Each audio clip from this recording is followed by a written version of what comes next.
আজকে আমি পুঁই শাক কচু আর মুসুরের ডাউল দিয়ে হাতে মাখায় রান্না করব। কচুটা এই যে এইভাবে কেটে নিচ্ছি আর মুসুরের ডাউল ধুয়ে রেডি করে নিচ্ছি, সব মশলাও রেডি করে নিচ্ছি। এটা হাতে মাখায় রান্না করলে অসম্ভব মজা হয় এই পুঁই শাকের সবজিটা, তাই হাতে মাখায় রান্না করব। সব এই যে রেডি করে নিছি একসঙ্গে। কড়াইটা চুলার উপর দিয়ে দিলাম, এখনো চুলা চালু করি নাই, আগে সব একসঙ্গে দিয়ে হাতে মাখাবো। প্রথমে কচুটা দিয়ে দিলাম, এখন ডাউলটাও দিয়ে দিচ্ছি, সব এক এক করে দিয়ে দিব।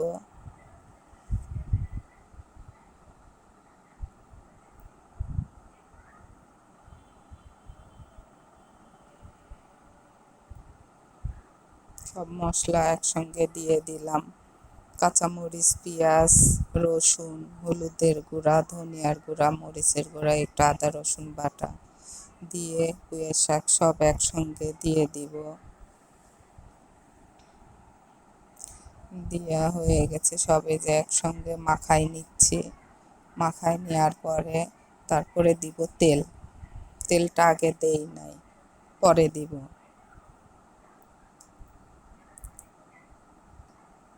এখন তেলটা দিয়ে দিচ্ছি মাখানোর পরে, তারপরে পরিমাণ মতো পানি দিয়ে সবজিটা একবারে ঢেকে দিব।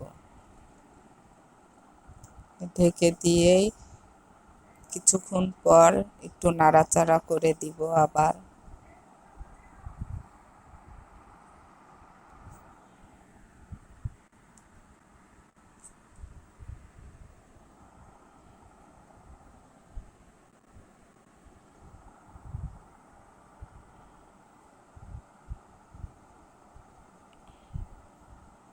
যে ঢেকে এই পানিতেই সিদ্ধ করে নিব।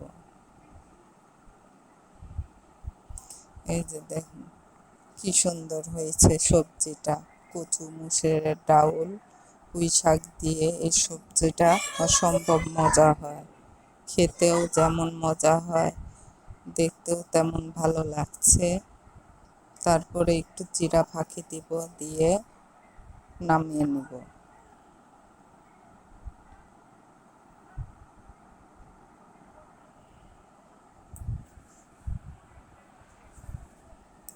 জিরা ফাঁকিটা দিয়ে দিলাম,